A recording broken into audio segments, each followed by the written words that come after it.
Hello, my people. Lady Rosie here. How y'all doing? To all my new subscribers, you're welcome. And my returning subscribers, you all know I love you. Guys, you know, the royal reporters have nothing better to say these days about Kate Middleton. So they came up with this one here.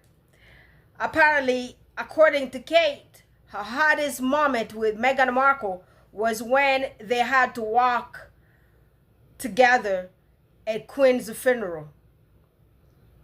I mean, seriously? Kate was the one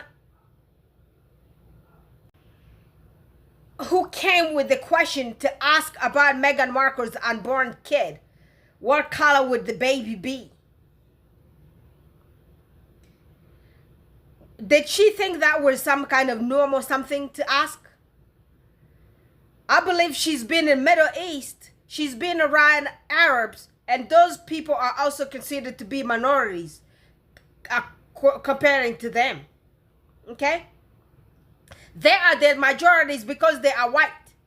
And Arabs and everybody else is considered a minority because it's a minority of them in these Western countries. And not minority in their countries, at least.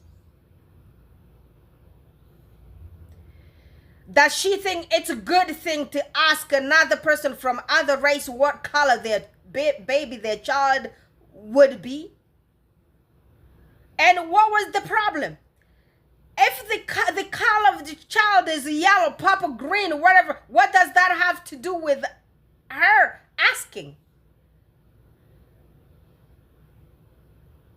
If she does not see anything racist, in that, she need to go check herself.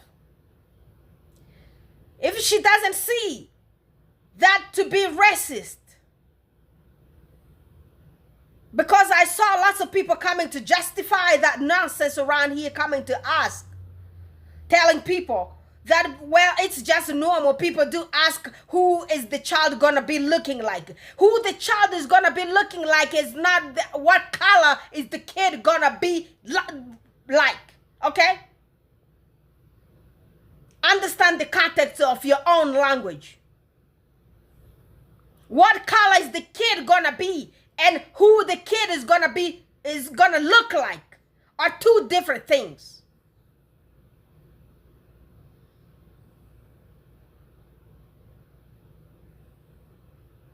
The resemblance to someone and the color are two different stuff here.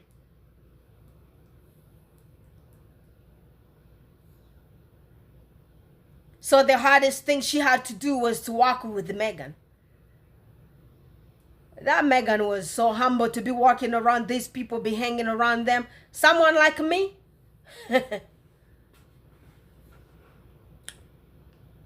Let's listen to Murad Morel. Again, Kate Middleton is in the limelight, guys, in ways that she probably doesn't want. But her hardest moment with Meghan Markle has now been revealed.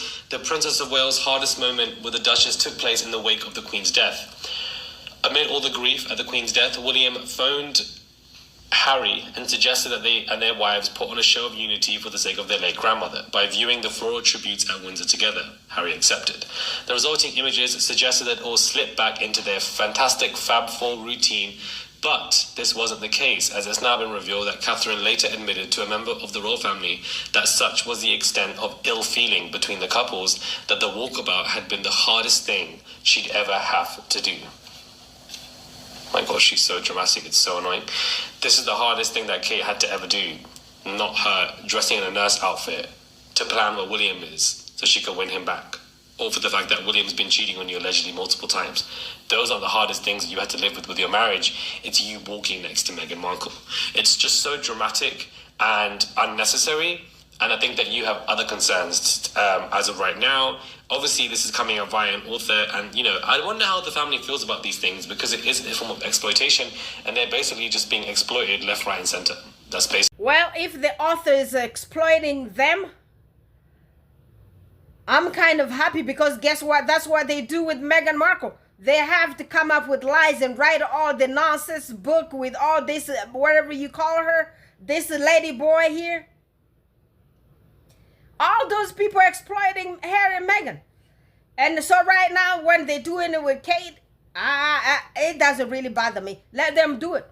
Because that's what those people do. And it's okay for the family. It's okay for them to be out there. It doesn't matter if you're saying bad or good stuff about them. They just want to be out here. Because, well, it's self-esteem issues. That's what it is.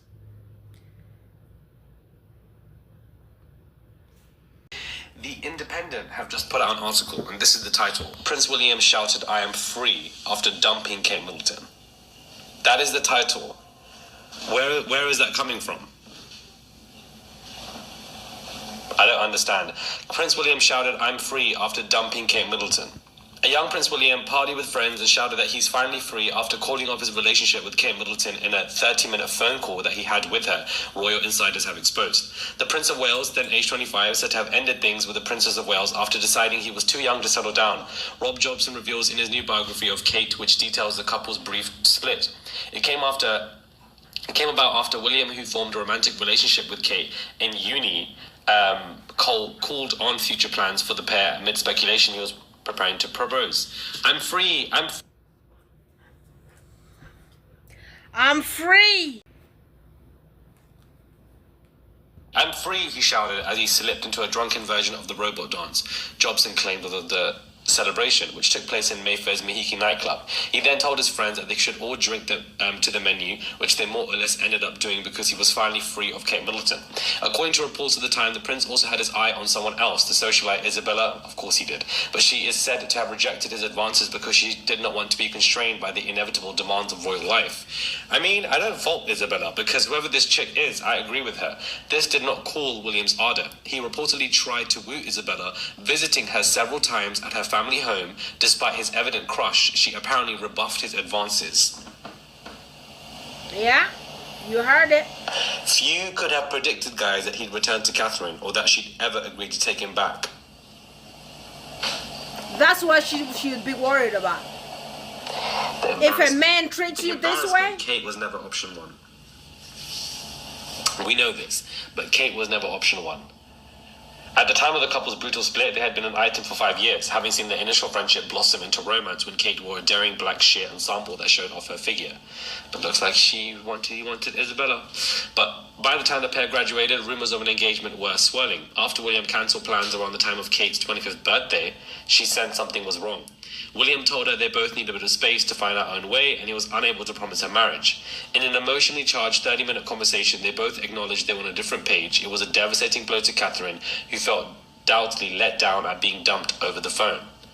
William, of course, simply got drunk at Mahiki and started yelling about being free finally from Kate's shackles. But Kate's actions after their breakup reportedly made it impossible for the young prince to get his university girlfriend off his mind. She was helped by her mother, Carol, who took her on a trip to the Irish capital of Dublin to distract her from her heartache. Carol acted swiftly, taking her heartbroken daughter for a break in Dublin. On Catherine's return, she decided she wasn't going to sit around. What was good for the goose was good for the gander. Now, in the public eye, she was repeatedly photographed by paparazzi wearing more risque outfits. This sealed their reunion. Jobson continued, she turned to old friends for support. Going on holiday with a girlfriend to Ibiza, they partied long into the night.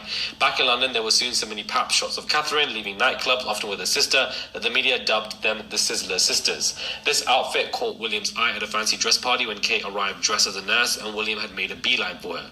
Then they spent the first part of the evening deep in conversation before hitting the dance floor, where they ended up kissing. However, because of their earlier split, their reunion was initially kept a secret, but William did eventually end up marrying Kate Middleton. I'm just shocked. Guess what? Where? This is not old story. What is it today? August 1? August 1st? I said August 1. What is it? Listen. This article just came on Independence like 2 days ago. They just wrote this article 2 days ago, and this is the backstory long time ago. So they're exploiting them right now here. I do not know how do you want people to tell you these people are not in a loving relationship. They are not happily married. They are unhappy couple. That's why you were seeing all this. Why do they have all these articles about Kate Middleton these 2 days here? Y'all need to come out here and tell people what's going on. Some of the aunties told me around here when it happened to Princess Diana, it was exactly a similar thing. They would pop up on the media and they would pop up in some kind of engagement. That was that guy, the Charlie boy, with Princess Diana. They would pop up to some kind of engagement. And the other engagement, you will see Princess Diana popping out. Those were in 90s. It was happening like that. But what's going on here? Y'all need to come tell people the truth. What part of this one here is the truth?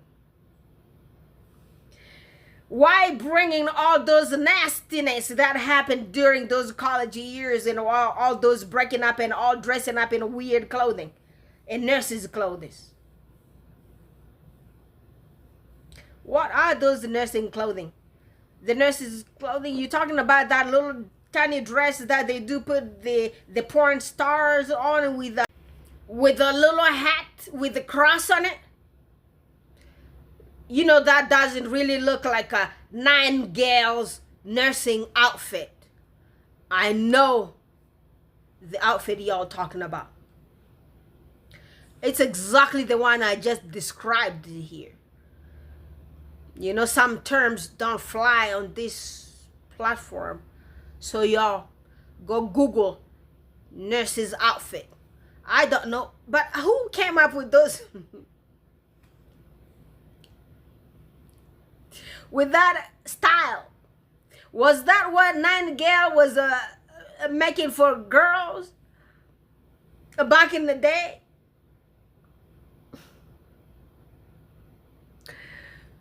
So Kate Middleton is everywhere. Not in a good way. It's all a horrible way. But guess what? We're going to talk about it. Until then, people are going to stop talking about Meghan Markle. And stop mixing Meghan in your nonsense around here.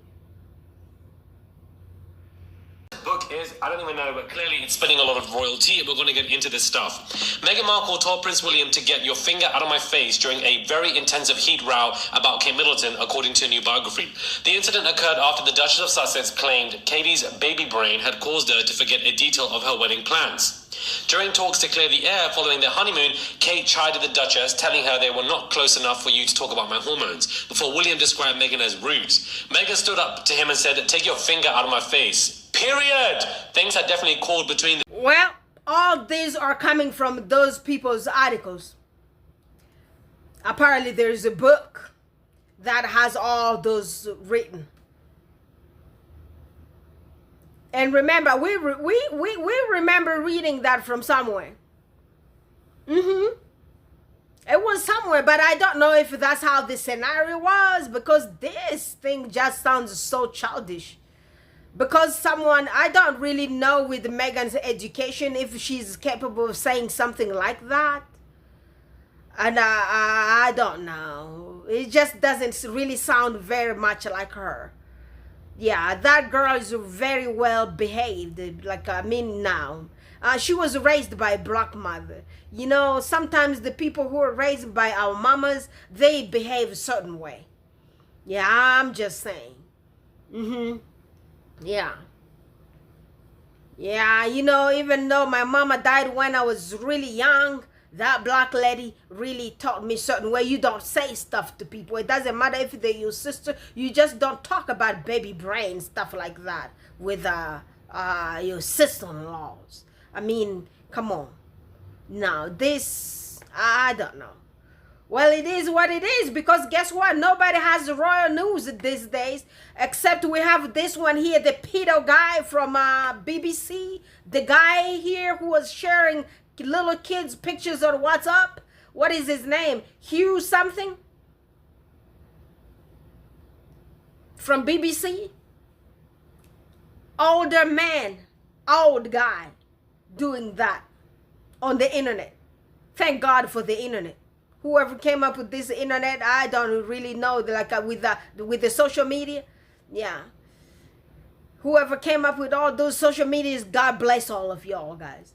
We're learning all these ones here, these weird people. And right now here, the Republicans don't want us even to use the word weird, because guess what? They say that they're not weird enough. But if you look at that J.D. Vance, what do you call him? J.D. Vance? I don't really want to, you know, when I do not like somebody, I do not try to remember their name. So apparently this guy also did have like multiple other names. He's been changing, he's the chameleon, but we're going to go to that politics later. Let's talk royals. Let's talk royal nonsense. When they're bringing them nonsense, guess what? We're going to mind the nonsense and put our noses in them. That's what I'm doing right now. Just expose everything. Bring more out here. Tell us what else they do say about Meghan in there.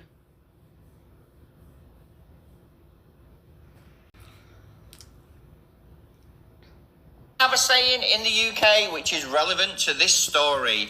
You cannot fix yourself by breaking somebody else. But before we unravel this story, it's the Ides of March for the royals, even though it's nearly August. You know the score. Come at me if you like. I really don't care. Comments are open, though. Would love your opinion.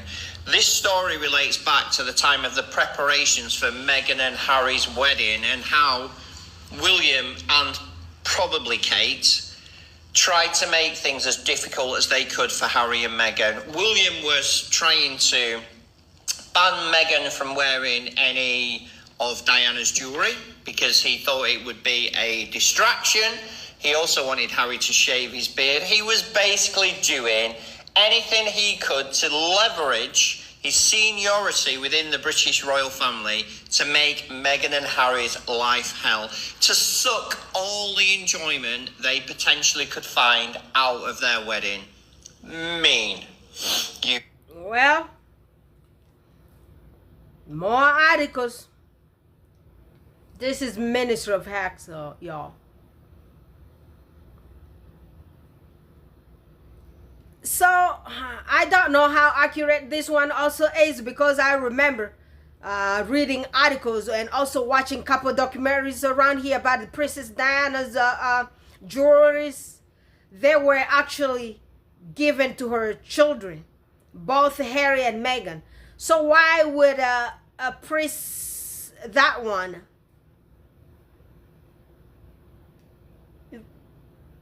deny Meghan to wear his mother's jewelry when they were divided between them and his brother? I don't know, because I know Meghan also does have a couple of jewelries that belong to Princess Diana. And so I don't know. I don't know, but well, it's just out here. What can we say? Yeah, this one here is coming from the England. Those people probably know, like their realities, those kind of statements to be the truth. I don't know the accuracy of it, because I don't believe half, not even half. I don't believe in 99.9% of anything that comes from a tabloid's mouth. But this one here is coming from a squatty. Yeah, this one here is a squad member, okay? Yeah, he supports Harry and Meghan. So I do not know what to say. Yeah, will not let William forget this one. And I've got to say, from the UK, we have had 8, 9, 10 days of solid coverage about negative aspects of the British working royal family. There's been no good news. There's been a plethora, that's a good word, isn't it, for today? There's been a plethora of articles about the British royal family. None of them are painting the royal family in a good light. The press are seriously... Especially Kate. None of them is painting her in a good way. off with them for some reason. I don't know what's going on. As usual, it will come out in the wash. We all knew this already. We all knew that the significantly digitally altered photo was taken by William, because Kensington Palace said it was taken by William, and Kate was under the bus. Kicked under the bus to take the blame for it. Eventually, a week later, she had to issue her own statement saying that as an amateur photographer, which she's not, by the way, she sometimes experiments with family photos. The bigger picture: why are the press turning on the working royal family? Why can they not do anything right? I've got to say, I would prefer balanced coverage, although, as you guys know, I am not a royalist. Comments are open. Let me... Yeah, I'm not sure what's going on, because there are not good stuff coming out of that palace, out of those tabloids' mouth about these working UK working royals. I don't know. They paying the tabloids? They just had a raise. Maybe the tabloids are not being paid well, where they did not get a raise, and some of them, I heard, they're getting fired. So maybe that's why they're mad, huh? Spill the beans. We're here for it. Waited a few days to see what else the British working royal family would do on this one. If you don't know the story, it's absolutely terrible. A lone person, I won't call him a human, attacked a group of children at a Taylor Swift yoga dance class in the school holidays, which it is now, guys. Some of those children are no longer with us. Both yoga teachers are in a critical condition, and so are other children. All Charles has done has pushed out this terrible statement that's really meaningless. Taylor Swift's statement was more heartfelt and meaningful than this. And before the royalists jump on me in the comments, I'll tell you what I've done. I've contributed a wedge of cash to the GoFundMe, the official fundraising vehicle for the family, and I've also sent flowers to a very, very, very indirect person that I know who has been affected by this tragedy. So I have done, as a functioning human, everything I can to try and make things a little bit better. The British working royal family push out a terrible statement. They've got no intention of visiting the families, the site, the dance centre, because they're on a 3-month holiday. So they're sat there eating the best food that money can buy, penning a little statement to help the families. No. This is really sad. I heard there was some tragedy with little kids. Well, it's so sad. And I just do not want to talk about that part. And I hope their family's going to find peace to deal with their losses. It's just terrible.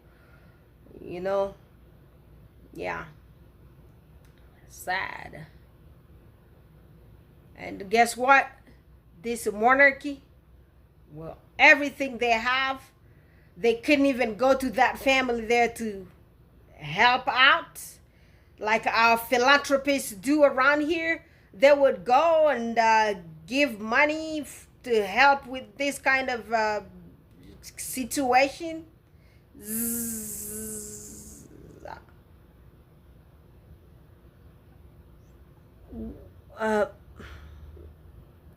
So the families have GoFundMe pages right now. And the monarchy has all those billions. Well,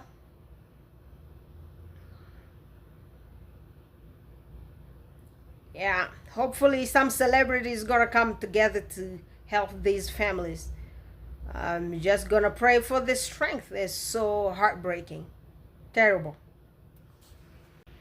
All right, family, let's go to Isabella Banks. Remember, we have that goal for 10,000 subscribers. It's not easy out here. So let's all share her videos so we could get her to that number. You know? Yeah, my numbers are also jumping up there because there are lots of American patriots around here. We are all fighting for Kamala Harris, so we're gonna fight until we put her into that Oval Office together. So please share my videos and also Isabella Beck's videos, but hers is more important because y'all remember the mission she has to help us take this matter of racism to the international stages. And also don't forget to go to my brother Baron's channel. Let's go to Royal Success. Let's go over there and subscribe to get my brother to 100,000 subscribers. You know, we are able to really mobilize everyone around all the squaddies on all platforms out there. If we share her videos on Baron's videos, Wizzy's videos, my videos on Twitter, on TikTok, on Facebook, on Instagram, guess what? We're able to reach those numbers. What are we waiting for? All right, my people, I love you very much. I'm going to talk to y'all guys again tomorrow.